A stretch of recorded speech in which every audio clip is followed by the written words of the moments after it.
Eu nasci oitavo distrito da Vacaria, né? Hoje é Monte Alegre dos Campos, hoje é um município, né?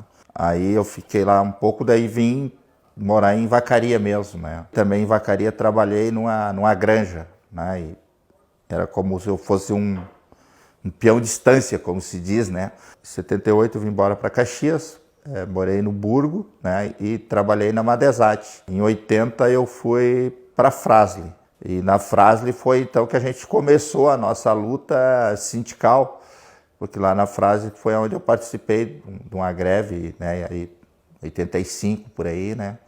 E a partir daí que eu comecei a me envolver então com o sindicato. Quando eu iniciei na Marco Polo, eu estava na linha de montagem, né? E ponteando o teto de carro, e aí saía faísca, tudo, começou a me queimar a cabelo. Eu dizia pro cara, tá, mas como é que é isso? Não, o cara dizia, isso é assim mesmo. Daí fui olhar meus colegas, tudo, eles com touca na cabeça. Não, isso aí não tá normal, né? Como é que todo mundo tem touca, eu não tenho nenhum boné aqui. E daí em 87 teve a eleição para o sindicato. Daí me convidaram para fazer parte de uma chapa, e eu era da chapa 2. Quem encabeçou essa chapa na época era o Zecão. Começou a minha trajetória mais firme mesmo, foi que eu fiz uma intervenção no refeitório, né? Fiz um discurso lá na hora do almoço, e com isso eu, como é que se diz assim, criei um alvoroço dentro da fábrica, né? E ali praticamente ficou reconhecido em toda a fábrica daí, né? Na Marco Polo Planalto, e isso, como eu já tinha sido conhecido também na greve da Frase e tal, nós conseguimos levar a eleição para o segundo turno e aí ganhamos a eleição. Então eu faço parte do sindicato, na verdade, desde 87, né?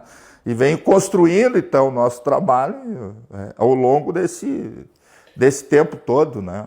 Nós passamos por vários momentos de muita crise econômica, de muita dificuldade, embora avanços, mas avanços e recuo, né? Então a gente precisa ainda, como se diz assim, buscar uma certa estabilidade, né? Para que o trabalhador possa realmente viver em melhores condições. E para isso precisa daquilo que a gente diz, o sindicato se tornar ainda cada vez uma entidade cada vez mais forte, mais representativa, para que ela possa cumprir o seu papel histórico também, né? Que é a da luta pelas melhorias das condições de vida dos trabalhadores, não só da luta do melhor ambiente de trabalho, mas também a luta econômica, social, para que o trabalhador possa ter, como é que se diz assim, uma visão social maior e cultural também, né? O sindicato, ele busca o equilíbrio entre o capital e o trabalho.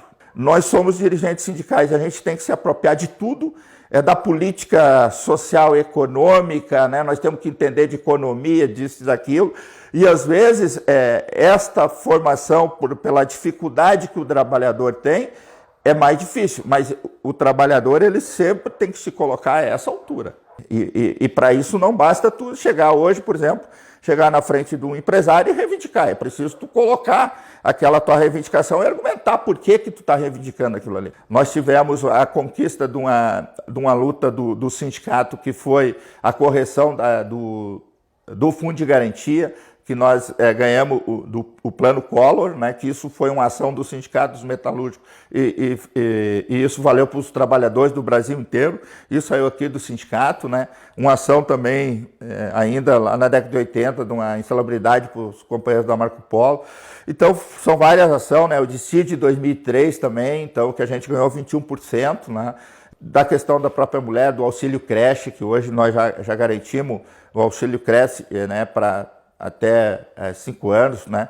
A redução do transporte, né, do valor do transporte, porque hoje a lei pode descontar 6% na categoria 3,5%. A própria redução da jornada de trabalho, né, que nós conseguimos as duras penas, né, porque quando chegou a Constituição de 88, nós já estava trabalhando menos das 48 horas, né?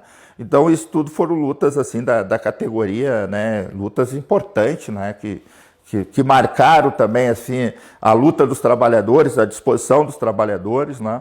Nos encher de orgulho, porque nós, queira ou não, contribuímos com algumas ideias e com, como é que se diz, não só com ideias, mas como ação também, né? Como protagonista de uma categoria, de uns trabalhos que são importantes, né? O sindicato ele precisa se colocar à altura desses avanços tecnológicos que tem hoje, né? O sindicato precisa se modernizar também, usar todas as ferramentas tecnológicas que tem hoje de comunicação, de ação do sindicato, para poder se pôr à altura, né? O sindicato ele tem que estar à altura do seu tempo. A gente precisa, primeiro de tudo, acreditar em nós mesmos, né? Nós não vamos acreditar nas pessoas se nós não acreditar em nós mesmos. Primeira coisa que o trabalhador tem que entender que ele é o centro das coisas. Sem trabalho não há riqueza. Então ele precisa estar junto com o sindicato. O sindicato precisa, é o nosso lema, né? Um sindicato unido e forte. Convocar os trabalhadores para que eles sejam os responsáveis pelos próximos 90 anos, né? Porque os meus 90 estão ficando.